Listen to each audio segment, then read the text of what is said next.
안녕하세요. 재밌는 정치, 즐거운 봄, 언제나 듣고 싶은 이야기만 하고 싶은 손흥특강 정치를 맡은 박봉희입니다. 오늘 이번 시간은 지난 시간에 이어서 민주정치의 발전 두 번째 시간이 되겠습니다. 짝수강에 선생님이 여러분들에게 여행 장소 이렇게 소개해드리는 거 알고 있죠? 네, 그 패턴 기억하시죠? 네, 오늘 여러분에게 소개해 줄 곳은 어디냐면 바로 병산서원이라는 곳입니다. 네, 이 병산서원은요, 안동에 있습니다. 그래서 선생님이, 여기가 안동 기차역이거든요. 그런데 선생님이 그때 몇 년 전인지 모르겠어요. 어느 날 갑자기 여행하고 싶어서 정말 배낭 메고 대구, 경주, 안동 이렇게 돌았던 생각이 나는데 새벽에 저기 이렇게 안동역에 도착을 했습니다. 그래서 이렇게 찍어봤던 거거든요. 그리고 안동하면 여러분들이 많이 아는 게 하회마을이잖아요. 하회마을, 그리고 우리 1,000원짜리 뒷면에 나와 있는 도산서원하고. 그런데 정말 인상 깊었던 곳은 하회마을도 아니었고 도산서원도 아닌 병산서원이었습니다. 병산서원 사진 한번 보여주세요. 지금 병산서원에 이렇게 넓은 저렇게 대청마루 같은 곳이 있거든요. 저기 앉아서 어떤 분이 앉아 계시더라고요. 몰카 찍었습니다. 여기 앉아서 저기 내려다 보면요. 이렇게 강물이 흘러가요. 하회마을 앞을 도는 그런 강물인데 이름은 잘 생각이 안 나고 근데 경치가 정말 끝내줍니다. 너무너무 좋아요. 그래서 저기 앉아서 한참을 그 강물을 바라보고 있다가 아예 밑에 내려가서 그 돗자리 펴고 누워서 정말 눈이 너무 피곤하고 졸렸거든요. 근데 뭐 잠은 안 오지만 이렇게 눈 감고 있었던 생각이 납니다. 여러분들 대학생 되셔서 시간 나시면 하회마을도 하회마을인데 병산서원에 꼭 들러보시기 바랍니다. 남자친구, 여자친구 손잡고 가면 더 좋을 것 같다는 생각도 드네요. 네, 그러면 이번 시간 또 열심히 나가보도록 하겠습니다. 민주정치의 발전 두 번째 시간입니다. 민주정치가 어떻게 발전해 왔는지 3단계 정도로 이야기를 할 수가 있고 지난 시간에 아주 공을 들여서 아테네 민주정치에 대한 이야기를 했습니다. 이번 시간부터는 근대와 그리고 현대 이렇게 2번, 3번 이렇게 주제로 이야기를 하면 되겠네요. 네, 써보겠습니다. 오늘 8번째 시간 민주정치의 발전 두 번째 시간. 그리고 지난 시간에 1번 아테네 민주정치 했으니까 이번 시간에 2번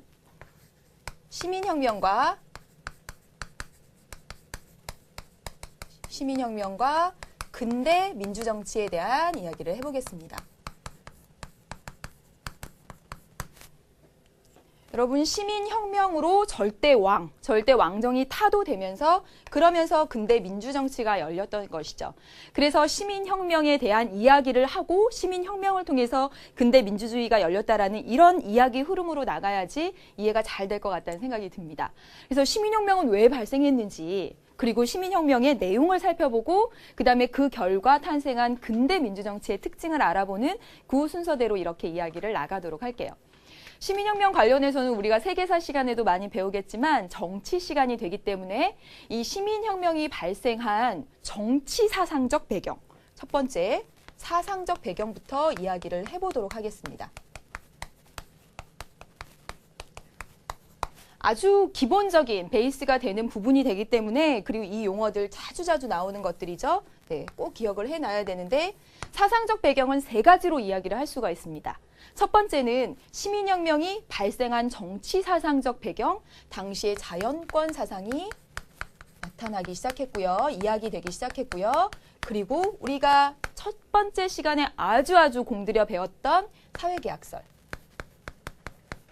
그리고 3번째가 바로 계몽사상이죠. 네. 이렇게 3가지가 시민혁명이 발생하게 된 정치사상적 배경이다 이렇게 기억을 하시면 되겠습니다. 하나하나 차근차근 이야기를 해보도록 할게요. 일단 자연권 사상을 이해하기 위해서 실정권 사상하고 비교해서 여러분에게 말씀을 드려야 되는데 이 자연권 사상과 실정권 사상에 관련된 이야기는 우리가 3단원에서 다시 한번 이야기가 될 겁니다. 근데 이 자연권 사상이 시민혁명이 일어난 정치 사상적 배경이 되기 때문에 이 자연권 사상을 잘 이해하게 하기 위해서 여러분 이해 잘 하시라고 실정권 사상과 대비해서 이야기를 해볼게요. 실정권 사상은 무엇이냐면 현실에서 우리가 가지고 있는 자유니 평등이니 하는 그런 권리들 있죠. 그 자유니 평등이니 하는 그 권리들은 현실에서 국가가 정해준 권리다라는 뜻입니다. 다시 말하면 국가가 니네한테 자유를 주고 니네한테 평등을 주기 전에 니네는 그런 거 가지고 있지 않았어. 국가가 준 거야 라는 것이 실정권 사상이에요. 근데 자연권 사상은 무엇이냐면 이 사람들이 가지고 있는, 인간이 가지고 있는 인간의 자유니 평등이니 하는 것들, 평등이니 하는 이 권리들은 누가 준? 하늘이 준 천부 인권이라는 이야기입니다. 다시 말하면 우리가 가지고 있는 자유, 평등 이런 것들은 하늘이 부여한 아주 자연스럽게 우리가 가지고 있는 권리라는 거죠. 그래서 우리는 원래부터 자유로워야 했고 원래부터 평등해야 됐고 그런 권리들을 갖고 있었고 국가는 이런 자연권을 보장해주기 위한 수단에 불과하다라는 게 자연권 사상의 요지가 됩니다. 그러니까 국가 논의는 우리가 원래부터 가지고 있던 자연스럽게 가지고 있던 하늘이 부여해서 가지고 있던 자유, 평등 이런 것들을 잘 보장해주기 위해서 존재해야 돼. 그런데 왜? 우리의 권리를 빼앗고 우리를 이렇게 자유롭게 내버려 두지 않고 우리를 학대하고 억압하고 하는 거야. 그러면서 시민혁명이 일어났다는 거죠. 그래서 이제 더 나가보면 계속 연결시켜서 이야기를 하면 그래서 이런 자연권을 우리가 원래부터 가지고 있는 자연권을 보장받기 위해서 국가의 성립을 누가? 개인이 계약을 통해서 국가가 성립했다라는 것이 바로 사회계약설입니다. 다시 이해하면 여기서 사회를 국가라고 생각해서 국가는 우리가 계약을 통해서 만들어준 거야. 왜? 우리의 자연권을 보장받기 위해서 국가를 만들어준 거야 라는 사회계약설. 이것이 바로 시민혁명의 사상적 배경이 되죠. 그래서 국가 너네는 우리가 만들어준 건데 국가 너네가 절대 왕이 우리를 핍박하고 억압하면 안 되지. 그랬을 때 국가에게 저항할 수 있어. 저항권까지 명시를 하고 있습니다. 특히 누가 저항권 명시했죠? 로크였죠. 기억하시죠, 여러분? 그쵸? 네. 그리고 난 다음에 이제 계몽사상이 나옵니다, 여러분. 계몽사상 할 때 이 몽자가 어떤 몽자라 그랬지? 비몽사몽이에요 할 때 그 몽자. 정말 어둠을 헤매고 있는 거잖아요, 몽자가. 그쵸?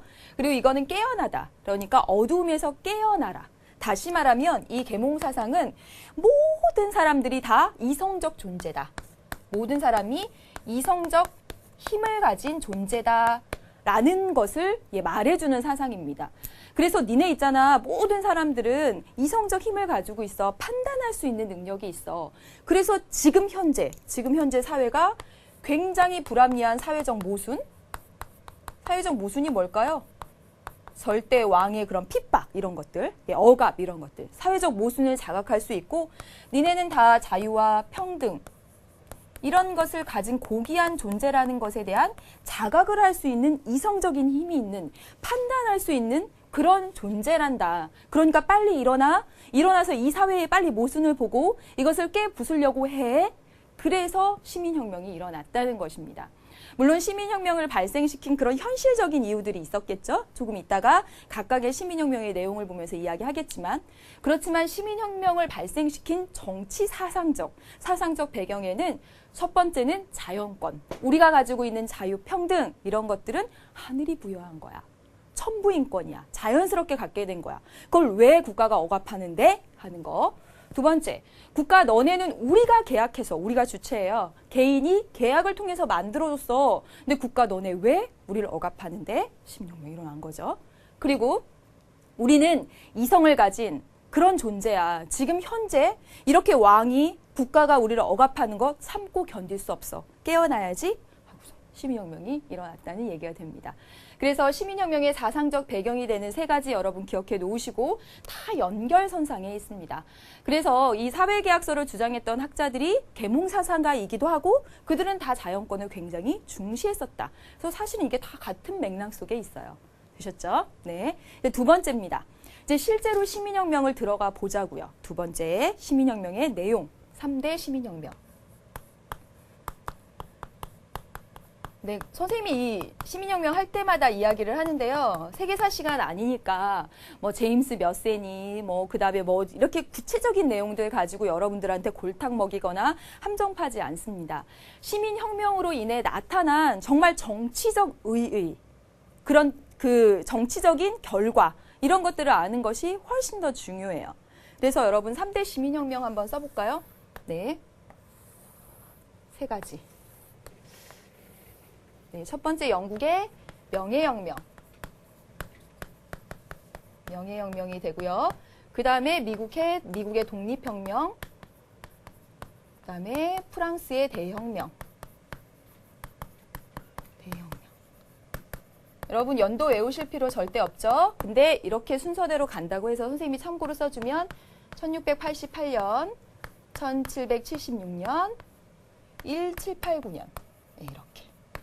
그래서 선생님이 여기 연도를 써준 이유는 외워라 그런 거 절대 아니고 세계사 시간 돼도 외우라고 안 하실걸요. 그렇죠? 외워라라는 것이라기보다는 예, 이렇게 순서대로 이렇게 진행됐다라는 것 알아두시라고요.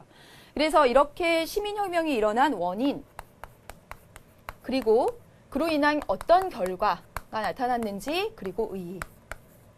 선생님이 강조하고 싶은 건 바로 이겁니다. 네, 이걸 제일 강조하고 싶네요. 한번 해봅시다. 영국의 명예혁명이 일어난 이유는 바로 무엇이었냐면 여러분 제임스 2세의 전제 정치였죠. 제임스 2세 안 중요합니다. 2세의 전제 정치. 왜냐하면 우리가 시민혁명이라는 말뜻 속에 시민이 혁명을 일으킨 거예요. 절대 군주를 타도하고 그리고 근대 민주주의 사회를 열었죠. 그래서 시민혁명이라는 말 속에 전제 군주를 타도한다라는 내용이 들어가 있습니다. 그렇죠? 그래서 제임스 2세의 전제 정치가 원인이 돼서 그래서 제임스 2세 몰아내고 윌리엄 3세를 이렇게 왕으로 추대했습니다. 왕으로 추대하면서 그러면서 그 왕에게 왕관을 주면서 동시에 이제 왕 몰아내고 새로 나온 세웠으니까 의회가 세웠으니까 네 동시에 이렇게 선언서 이게 종이 쪽지 예 문서를 하나 내민 겁니다. 이렇게 문서를 딱 내밀면서 이 문서대로 하는 거에 승인해줘라고 해서 내밀었던 그 문서가 바로 뭐가 되냐면 권리장전이 됩니다. 여러분 권리장전의 내용이 우리 교재 문제로 구성이 되어 있습니다. 문제 통해서 한번 권리장전의 내용을 한번 살펴보도록 할게요. 네, 여러분 교재 몇 페이지냐면요. 네, 선생님들 교재 들고 얘기할게요. 37페이지입니다. 37페이지 3번, 4번 그 지문에 있는 가, 나. 이게 바로 그 중에서 가가 권리장전에 대한 내용입니다. 한번 볼게요. 국왕이 의회의 동의를 받지 않고 왕의 권력으로서 법의 효력을 정지하거나 법의 집행을 정지할 수 있다는 권력이 있다는 것은 위법이다. 즉 왕은 의회의 동의를 반드시 받아야 된다라고 써 있습니다. 그쵸? 의회가 뭔가 힘을 갖게 된 것처럼 보이죠. 그다음에 4조에 한번 가보세요. 국왕이 자기의 대권을 구실로 밑줄 거기 의회의 또 승인 없이 국왕이 금전을 징수하거나 세금을 걷는 것도 안 된다 이렇게 했습니다. 되셨죠? 그 다음에 5조에 가보세요. 그 다음에 국왕에게 어떤 요구를 했다고 해서 그 사람을 구금하거나 박해해서는 안 된다라고 되어 있습니다. 다시 말하면 왕권에 대한 어느 정도 제한이 가해졌어요. 그리고 의회의 허락을 받아라 이렇게 되어 있습니다. 그래서 여기 지우고요. 네. 의회를 한번 살펴보면 뭐냐면 의회가 강력한 역할을 갖게 된 의회주의를 확립시켰다는 것. 여러분 1학년 수업할 때는 빨간색으로 쓰면 그렇게 안 보인다고 그러더라고요. 근데 3학년 학생들은 또 그런 말 안 해요. 그래서 선생님 빨간색 쓰겠습니다. 빨간색 중요한 거. 네, 의회주의를 확립시켰다라는 것하고 이 군주가 입헌군주. 즉 법에 어떤 것을 규정해 놓고 그에 따라서 실행하는 그 입헌 군주제의 성격을 갖추게 되었다라는 큰 의의가 있습니다. 권리장전의 내용을 보시면 여러분이 의의를 판단할 수 있고요. 우리는 제임스 2세니 연도니 하는 것보다는 이 시민혁명의 결과 나타난 문서와 그 문서 속에 들어가 있는 정치적 의의를 아시면 되는 겁니다. 되셨죠? 그다음에 미국의 독립혁명입니다. 원인은 뭘까요? 독립했으니까 영국의 식민 지배 때문에. 지배. 그다음에 여기 문서가 뭐였어요? 독립선언서였죠. 독립선언서. 에이, 책 괜히 갖다 놨다. 또 가지러 가야지. 선언서. 여러분 다시 똑같이 교재 보세요. 교재 보시면 37페이지 그대로 나 읽어보도록 하겠습니다. 나 읽어보면 이렇게 돼 있어요. 이게 독립선언서입니다, 여러분. 우리 문제 출제할 때 그렇죠. 이게 독립선언서다, 권리당전이다. 대부분 주어져 있지 않고요. 그 내용 속에서 찾아내는 거죠. 나 한번 읽어볼게요. 모든 인간은 평등하다. 그렇게 창조되었다라고 했습니다. 무슨 사상이 드러나요? 태어날 때부터 평등하대요. 그리고 그들은 창조자에 의해 양도할 수 없는 권리를 부여받았다. 하늘로부터 받았다라고 하네요. 시민혁명의 사상적 배경이 되는 자연권 사상, 천부의 인권 사상이 들어가 있습니다. 독립선언서에. 그렇죠? 그 다음에 그것은 뭐 생명, 자유, 행복의 추구를 포함한다 어쩌고저쩌고 막 되어 있고요.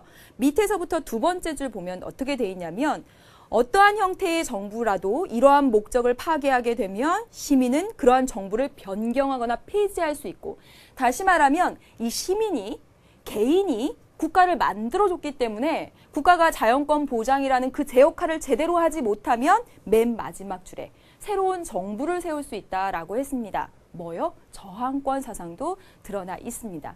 그래서 우리 독립선언서, 지금 37페이지의 나 독립선언서의 내용을 보면 천부인권 사상도 들어가 있고요. 그 다음에 우리가 국가를 세웠다라는 사회계약설, 그리고 저항권 사상도 들어가 있습니다.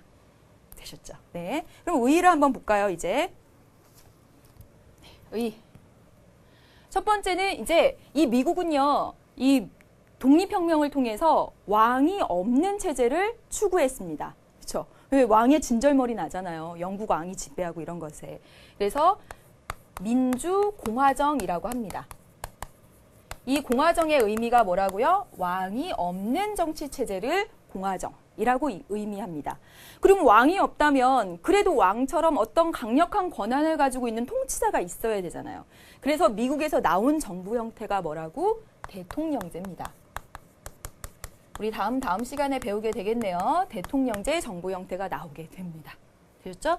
왕은 진절머리 나니까 왕은 없앴어. 민주공화정. 그런데 왕의 역할을 할 만한 그런 통치자가 필요해요. 그게 누구? 대통령. 이렇게 된다는 얘기입니다. 되셨죠? 이제 프랑스 대혁명 보겠습니다. 우리 많이 이야기하죠. 구제도의 모순, 뭐 신분제의 모순. 당시에 시민들이 뭐 세금은 다 내고 그다음에 그만큼 권리를 찾지 못했고 뭐 그런 것들이 있었잖아요. 그렇죠? 그래서 이때 이제 시민들이 냈던 게 인권선언문이었죠. 아이고. 네.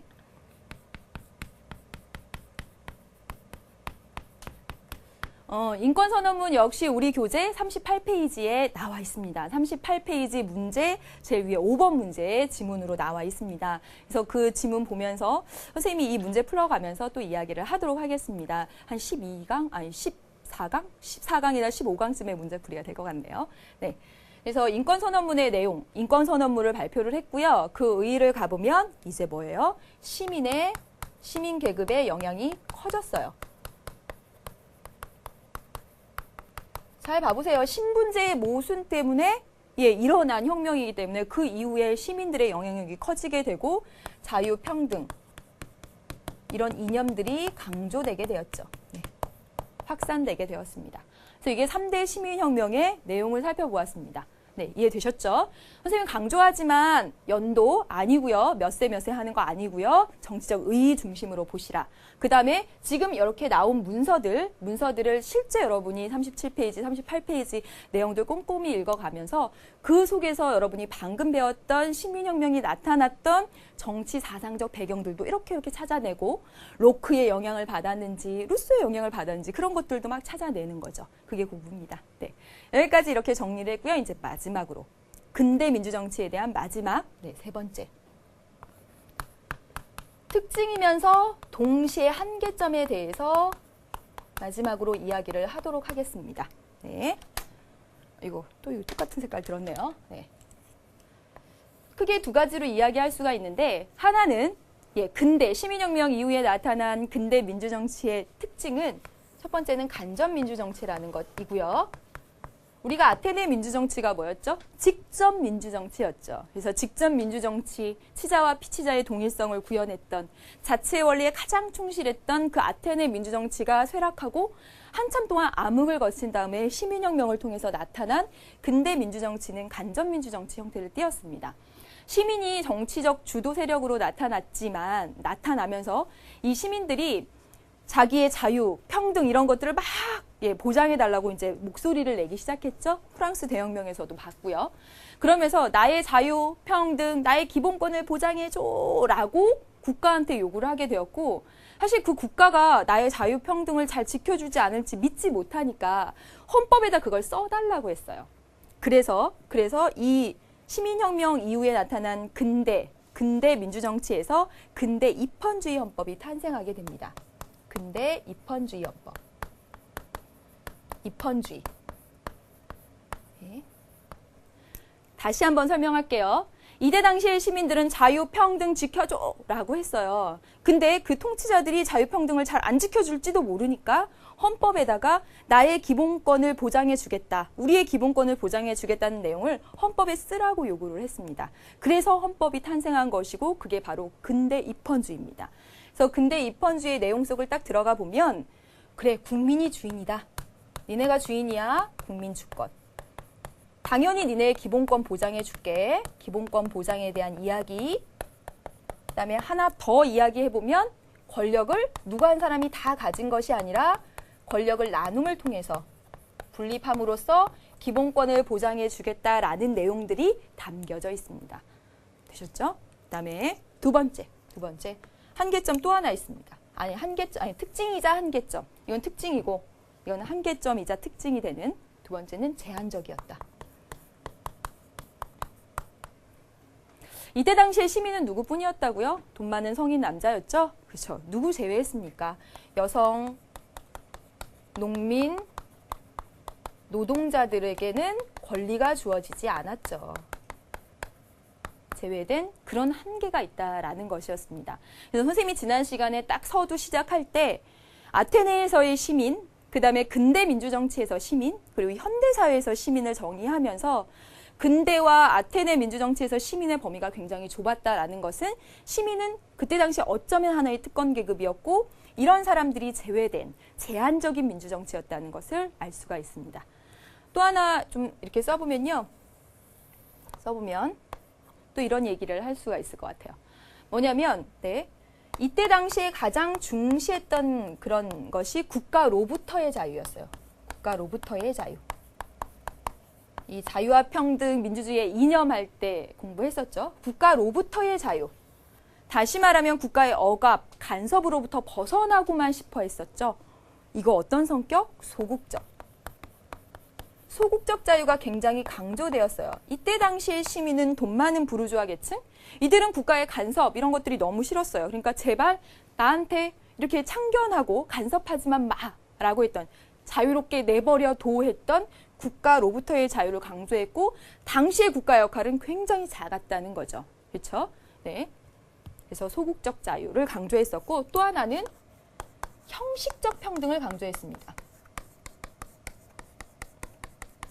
형식적 평등이 뭐죠, 여러분? 모든 사람이 동등하다라는 거죠. 모든 사람이 동등. 정말 좋네요. 이렇게 생각하시겠는데 뭐 시민이 모두 동등하다라는 얘기가 될 텐데 사실상은 재산에 따른 세금을 얼마나 내느냐에 따른 차별도 존재했었고 그리고 모든 사람이 동등한 이런 형식적 평등만 강조하게 되면 어때요? 사실상 사회적 약자들 이런 사람들에 대한 배려가 안 되죠. 그래서 우리가 평등의 개념을 두 가지 배울 때도 형식적 평등이 있고 실질적 평등이 있다. 그래서 오늘날 우리 헌법에서 강조하는 이야기되는 평등은 형식적 평등이면서 동시에 차이를 인정하는 실질적 평등까지 반영된다라고 이야기를 했었죠. 근데 당시에 시민혁명 이후에 근대 민주주의 사회에서는 실질적 평등보다는 형식적 평등. 모든 사람 똑같아. 다름을 인정하지 않은 그냥 형식적 평등. 그리고 국가로부터 벗어나고 싶어하는 그런 국가로부터의 자유만 강조됨으로써 사회적 약자에 대한 배려가 부족했어요. 이게 한계입니다. 약자에 대한 배려가 부족해지죠. 이게 한계점이 됩니다. 다시 한번 정리를 할게요, 여러분. 시민혁명 이후에 나타난 근대 민주주의의 모습을 보면 간접민주정치의 모습을 보였다. 그러면서 근대 입헌주의가 탄생하게 되었죠. 그래서 우리의 자연권을 헌법에 써달라고 요구했습니다. 그렇죠? 그래서 근대 입헌주의 내용을 가보면 국민이 주인이다. 그리고 기본권 보장해줄게. 그리고 권력 한 사람이 안 가질게. 그래서 기본권 보장해주기 위해서 이런 내용들이 들어가 있습니다. 근데 동시에 시민의 범위가 좁음으로 인해서 제한적인 민주주의였다는 것이고요. 또 하나 국가로부터의 자유, 국가에 의한 자유, 이런 사회권보다는 국가로부터의 자유. 또 하나 형식적 평등을 강조함으로써 사회적 약자에 대한 배려가 부족했다라는 한계점이 있다는 것까지 정리를 하겠습니다. 되셨죠, 여러분? 여기까지 해서 근대 민주정치가 끝났습니다. 네. 그러면 이제 마지막으로 세 번째 현대 민주정치입니다. 현대 민주정치에서 가장 중요한 키워드는 참여입니다. 그래서 우리 교재에 봐도 제목이 어떻게 나와 있냐면 현대 민주정치와 정치 참여라고 나와 있습니다. 그럼 그 얘기를 좀 해보도록 하겠습니다. 네. 3. 현대 민주정치와 정치 참여.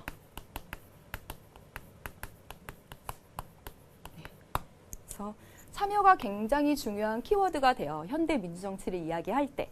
그러면 이 현대 민주정치의 등장부터 볼게요. 현대 민주정치가 등장하게 된 건 바로 이것 때문이죠. 뭐예요? 선거권 확대 운동. 확대 운동.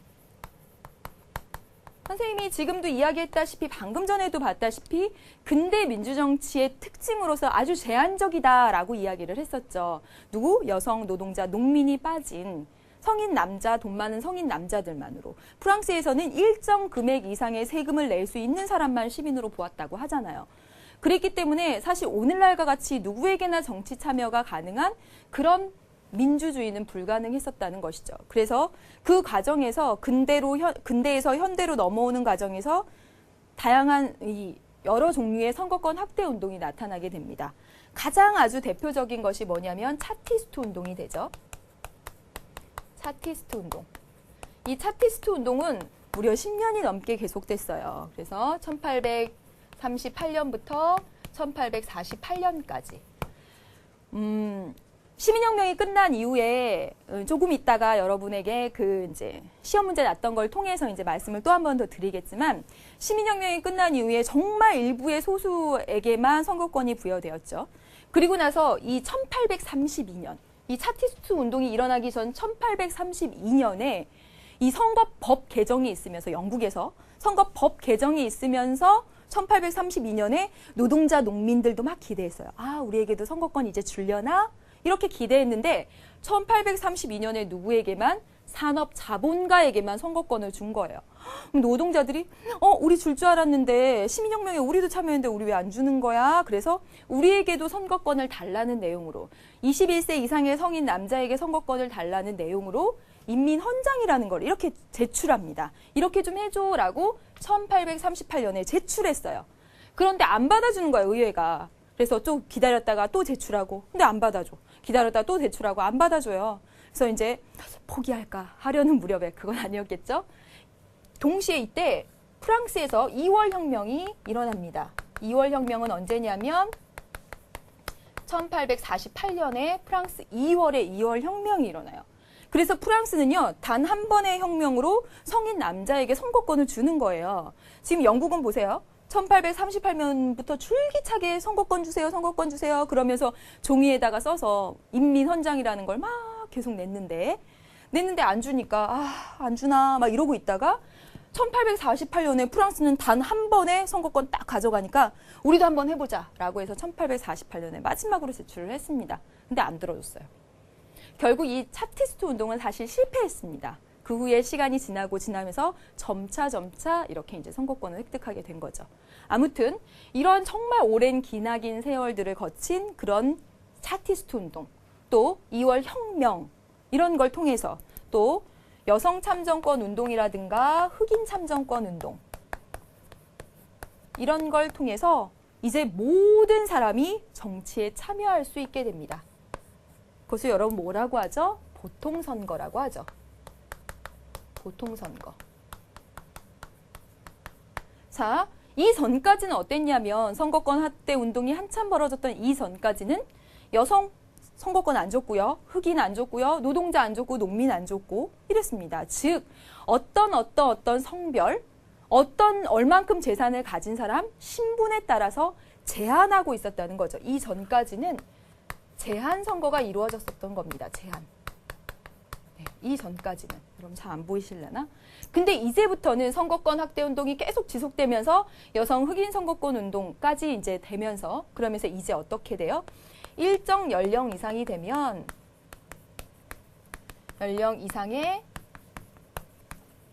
모든 사람에게 즉 신분이 무엇이건 재산이 많건 적건 여자건 남자건 성별에 상관없이 누구에게나 선거권을 주게 된 것이죠. 그게 바로 보통선거입니다. 그래서 보통선거의 반대말 여러분 꼭 기억하셔야 되는데 뭐다? 제한선거라는 것 기억하시길 바랍니다. 보통선거의 반대 차등선거 아닙니다. 이따가도 한번 여러분 교재에 30 몇 페이지죠? 35페이지인가요? 기억이 안 나네. 34페이지인가? 네, 34페이지라고 합니다. 거기 이제 문제도 나오기도 했는데 거기 보시면 아무튼 기출문제 이따 보게 될 텐데 거기 통해서 보면 보통선거의 반대 차등선거 아니고요. 보통선거의 반대 그동안 제한되어 왔던 그런 신분, 계급, 재산을 가진 사람들에 대한 누구에게나 선거권이 주어지는 보통선거. 제한과 보통이 반대다라는 것도 알아두시기 바랍니다. 참고적으로 자꾸 나오니까요. 네, 차등선거와 반대말은 평등선거입니다. 평등선거. 지금 이 선거권 확대 운동을 통해서 달성한 것은 보통선거지 평등선거가 아니라는 것도 기억하시기 바랍니다. 평등선거는 한 표 가치가 동일하냐 안 하냐. 누구에게나 1인 1표 또는 누구에게나 1인 2표 똑같은 가치의 선거권을 주는 걸 평등선거라고 하고요. 보통선거는 누구에게나 선거권을 주는 것. 이것을 보통선거라고 합니다. 그래서 현대 민주정치 그리고 정치 참여가 가능해진 이 등장은 선거권 확대 운동을 통해서 누구에게나 선거권이 일정 연령 이상의 누구에게나 선거권을 주게 되는 보통선거 확립하게 되면서 보통선거를 확립하게 되면서 현대 민주정치가 열립니다. 그러면 현대 민주정치는 어떤 특징이 있나 한번 보자. 특징 보겠습니다. 지금 선생님이 이야기했죠. 보통선거가 달성됨으로써 누구나 정치에 참여할 수 있게 되었어요. 누구나 보통 사람 모두 다. 그래서 우리는 이것을 무엇이라고 하냐면 대중민주주의라고 얘기를 합니다. 대중민주주의가 확립되게 됩니다. 이게 현대 민주정치의 첫 번째 특징입니다. 첫 번째 특징 대중민주주의 사회가 되었다. 대중이 주체가 되는 사회가 되었다. 누구나. 그런데 여러분 보세요. 대중이 누구나 정치에 참여할 수 있고 주체가 되었다고 해서 아테네 민주정치처럼 아테네 사회처럼 누구나 가서 이렇게 직접 정책 결정할 수 있어요? 현실적으로 불가능하죠. 왜요? 국가 규모가 너무너무 크고 다시 말하면 인구도 많고 그 다음에 땅덩이도 넓고 또 하나 사회가 너무 복잡하고 전문화되면서 이건 또 다음 시간에 이야기를 할게요. 전문화되면서 대중이 정치 참여할 수 있는 대중이 주체가 되는 그런 사회가 되긴 했지만 이 사람들이 직접 가서 할 수는 없죠. 그래서 어떻게 해요? 대의제, 대의 민주정치, 민주주의가 오늘날 현대의 일반적입니다. 다시 말하면 이거 어떤 모습이에요? 간접 민주정치가 일반적인 거죠. 그렇죠? 이 간접 민주정치 대의제에 또 문제가 있어요, 여러분. 선생님이 민주정치의 원리할 때도 설명을 했고 다음 시간에 또 이야기를 하겠지만 이 대의제의 문제점은 뭐였냐면 지금 간략히 얘기해 볼게요. 우리 대중이 민주정치의 주체인데 대중이 다 참여할 수 없으니까 대표를 통해서 대신하다 보니까 이 대중들은 정치에 무관심하게 되고 정치적 무관심. 그리고 이 대표들은 시민 의사를 왜곡해요. 의사 왜곡. 이런 문제점이 나타나더라는 거죠. 그렇죠? 그래서 어때요? 오늘날 현대 민주정치는요. 세 번째 특징을 가지게 됩니다. 어떤 특징? 호남 민주정치라는 특징. 정치라는 특징. 다시 말하면 뭐냐면 이 혼합에 대해서 또 배우게 될 텐데 혼합이 뭐냐면 간접하고 이 대의제라는 간접하고 직접을 섞은 거죠. 예. 직접 민주정치 요소를 집어넣어서 섞은 혼합 민주정치가 오늘날의 특징적인 모습이 됩니다. 다시 한 번만 정리를 할게요. 현대 민주정치가 등장하게 된 건 바로 참여라는 키워드가 있다. 즉 선거권 확대 운동을 통해서 누구에게나 참여할 수 있는 보통선거가 달성되면서 대중이 주체가 되는 대중민주주의가 첫 번째 특징입니다. 근데 대중이 주체가 되었지만 이런 이유로 대중이 다 정치에 참여할 수는 없으니까 간접민주정치, 대의제가 두 번째 특징이 되죠. 그런데 대의제에 따른 이런 문제점들이 나타나요. 그래서 어떻게 해요? 네, 호남 민주정치, 즉 직접 민주정치적 요소가 들어가게 된다. 너무너무 중요해서요. 선생님이 다음 시간에 이 호남 민주정치 가지고 거의 1시간 이야기를 할 겁니다. 그래서 여기까지 이렇게 해서 근대, 현대까지 다 정리를 했습니다. 선생님은요, 이렇게 강의 들어가면서 여러분들이 듣고 바로바로 막 이해하시면서 그게 하나의 흐름처럼 강의가 끝나고 나도 기억이 좀 남았으면 좋겠어요. 네. 그러면 여기까지 정리를 했으니까 잠깐 쉬었다가 이제 교재 통해서 정리를 해보도록 하겠습니다.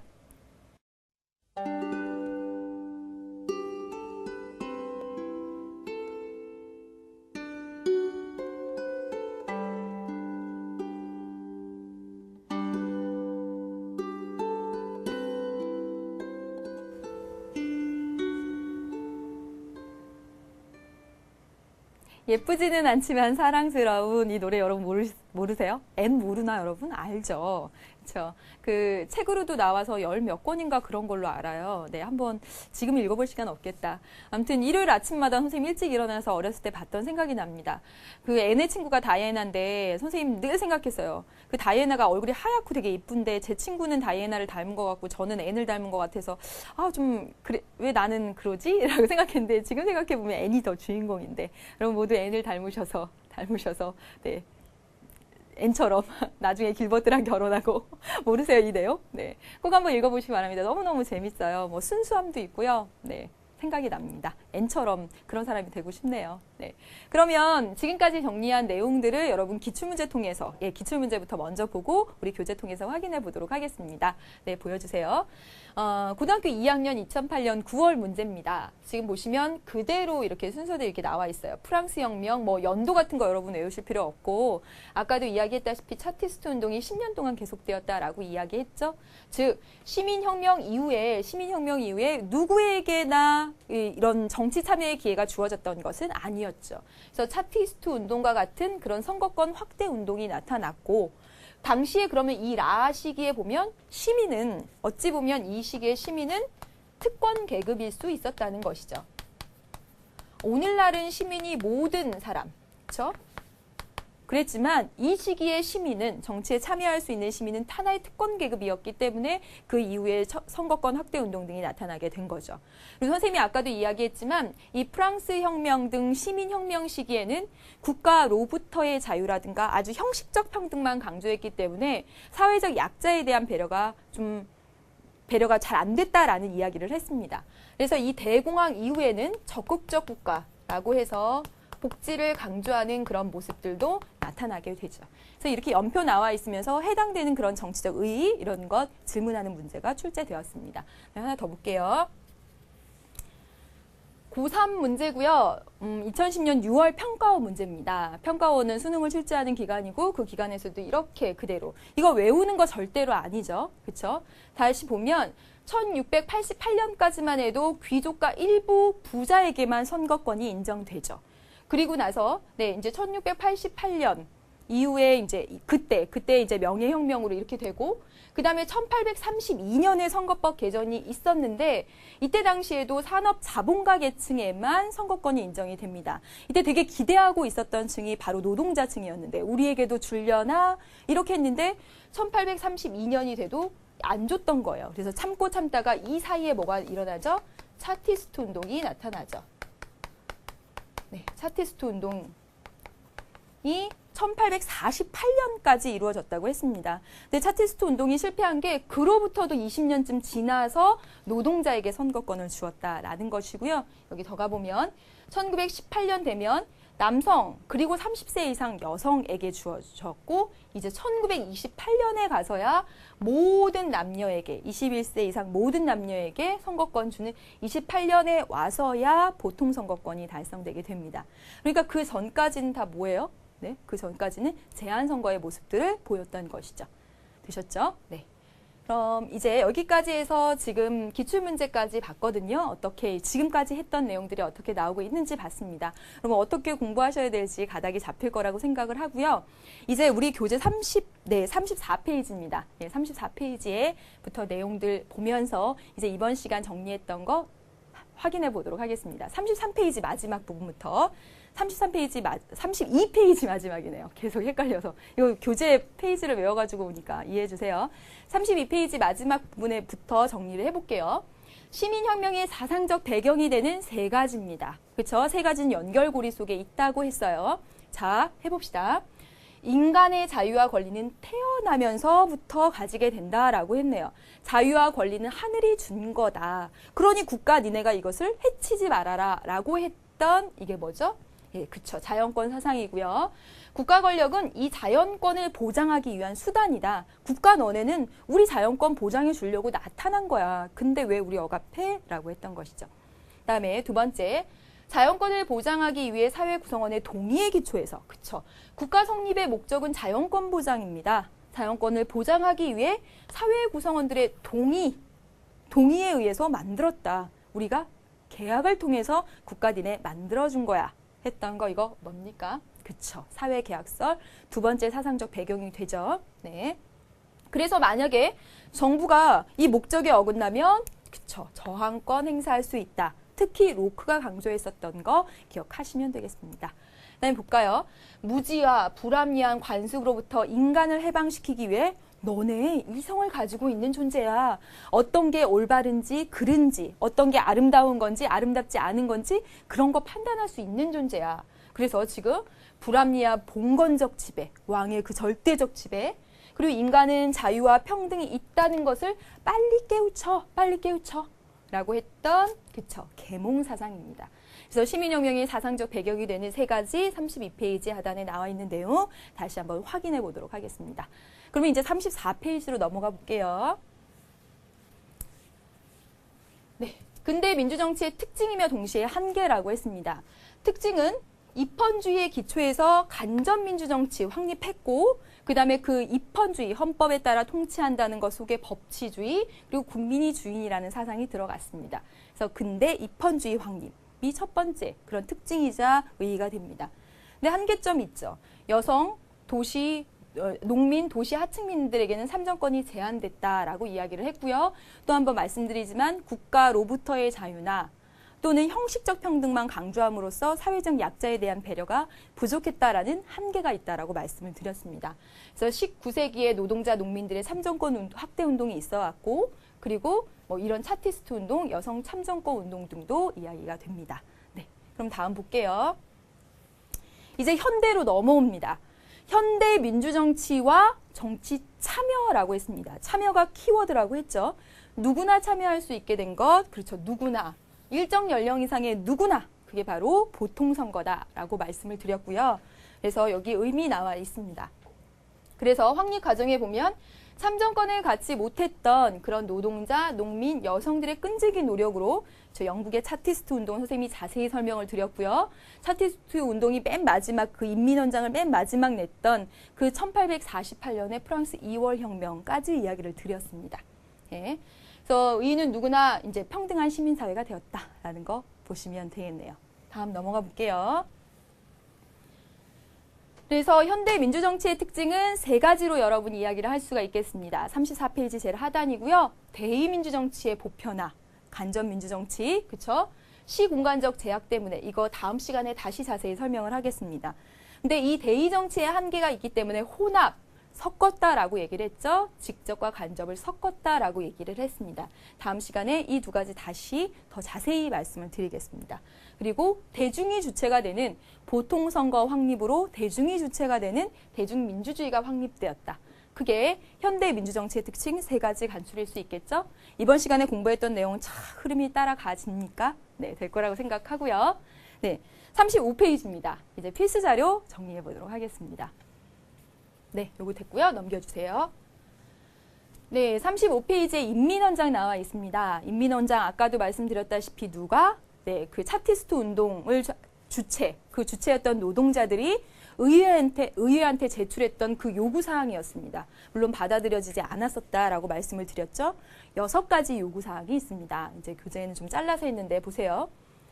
국가가 병사와 물자를 요구할 때 가난하다고 해서 혹은 몰랐다고 해서 그 요구를 거절하거나 연기해 줄 수 없습니다. 다시 말하면 국가는 국민들의 의사를 들어줘야 된다라는 이야기가 되죠. 우리는 모두 법률에 복종하라는 요구를 받고 있는 까닭에 자연히 우리에게는 법률을 제정할 때 암묵적이더라도 일반 대중의 소리에 귀를 기울여야 한다는 것을 요구할 자격이 있습니다. 우리 얘기 좀 들어주세요 하는 거죠, 지금. 보세요. 우리는 자유민의 의무를 수행하고 있고 따라서 우리는 자유민으로서 특권을 가져야 됩니다. 지금 우리 누구야? 노동자들. 그래서 뭐라고 얘기했냐면 그러므로 우리는 보통 선거권을 가져야 됩니다. 우리에게도 선거권 주세요. 이랬다는 것이죠. 21세 이상의 모든 성인 남자에게 성인 남자입니다. 성인 남자의 보통 선거권을 요구했어요. 여자는 빠졌습니다. 그다음에 부유한 자의 매수나 힘 있는 자의 폭력에서 벗어나기 위해 투표는 비밀로 해줘야 됩니다. 그래서 우리가 2단원에서도 배우게 되지만 민주선거의 4대 원칙이라고 해서 민주선거가 되기 위해서는 비밀투표. 왜? 힘 있는 자의 폭력 이런 것으로부터 자유롭게 하기 위해서 비밀투표하게 해주세요. 이렇게 요구합니다. 요구사항 2번째 나왔죠. 그 다음에 우리가 권리를 주장할 때는 어떤 제약도 없이 행사할 수 있는 권리를 요구하는 것이고 우리는 현실의 행복과 이익을 추구하는 것이지 그 겉모양을 추구하는 것은 아니므로 무기명 투표를 요구합니다. 계속 얘기하고 있고요. 공공의 안전과 대중의 신뢰를 잃지 않기 위해서 선거가 자주 실시되어야 한다고 이야기를 하면서 어떻게? 매년 의회 선거를 열어라. 이걸 요구했습니다. 지금 3가지 나왔는데요. 이거 외에도 우리가 국회의원이 될 때 재산 자격을 폐지해라. 우리처럼 노동자들도 국회의원이 될 수 있게 해달라라는 요구사항이 있었고 우리가 의회 의원이 되면 월급다오, 세비, 월급다오라고 했습니다. 왜냐하면 노동자가 자기의 일을 버리고 정치에 갔는데 월급 안 주면 노동자들은 사실 정치에 참여하지 말라는 얘기죠. 그래서 내가 만약에 일을 버리고 의회 의원이 된다면 국가에서 월급을 다오. 이렇게 이야기를 했습니다. 그 외에도 평등한 선거구를 만들어라. 이렇게 해서 한 6가지 정도를 요구하게 됩니다. 여러분 6가지를 외우라는 거 절대로 아닙니다. 지금 이 내용 보면 인민헌장, 차티스트 운동, 즉 영국에서 차티스트 운동이 일어났을 당시에 노동자들의 요구사항이 담겨져 있던 것 매년 의회 선거에라 보통 선거권 달라라고 했던 내용들 한번 쭉 읽어보시면 되겠습니다. 네, 오늘 여기까지 해서 지금 민주정치의 발전이라는 주제로 다 이야기를 해보았습니다. 많이 기억에 남았으면 좋겠고요. 네, 여기에 해당되는 문제는 13강, 14강쯤에서 또 풀게 될 테니까 거기서 또 보도록 하지요. 네, 오늘 너무너무 수고 많으셨습니다. 다음 시간에 보도록 하겠습니다. 안녕.